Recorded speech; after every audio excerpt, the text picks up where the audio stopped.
हातिम ताई। किसी ने हातिम ताई से पूछा, क्या दुनिया में आप से बढ़कर भी कोई शख्स दिल का धनी होगा? इसने कहा, हाँ। एक दिन मेरे यहाँ 40 ऊँट ज़िबा किए गए थे और हर वाकिफ व नावाकिफ के लिए इजाज़त थी कि आए और खाए।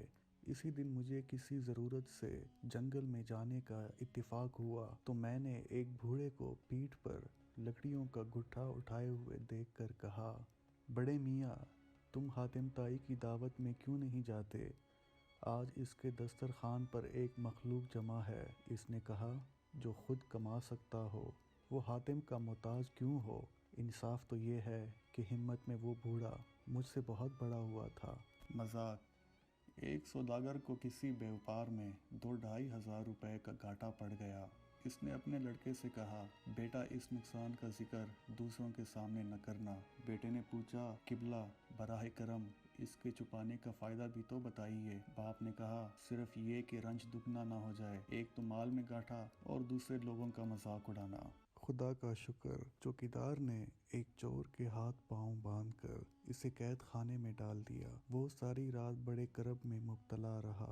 इसी हालत में इसके कान में किसी शख्स के रोने की आवाज़ आई जो अपनी तंग दस्ती पर खुदा से शिकवा कर रहा था।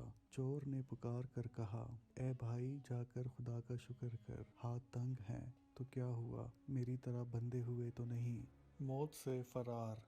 एक ऐसे आदमी ने जिसके हाथ पांव कटे हुए थे 1,000 पाए कनखजूरे को मार डाला। एक साहिब बातिन का वहां से गुजर हुआ, कहने लगा, सुभान अल्लाह, ये कीड़ा 1,000 पाँव रखता था, लेकिन जब इसकी मौत का वक़्त आ पहुंचा तो एक बेदस्त तो पाके हाथ से ना भाग सका।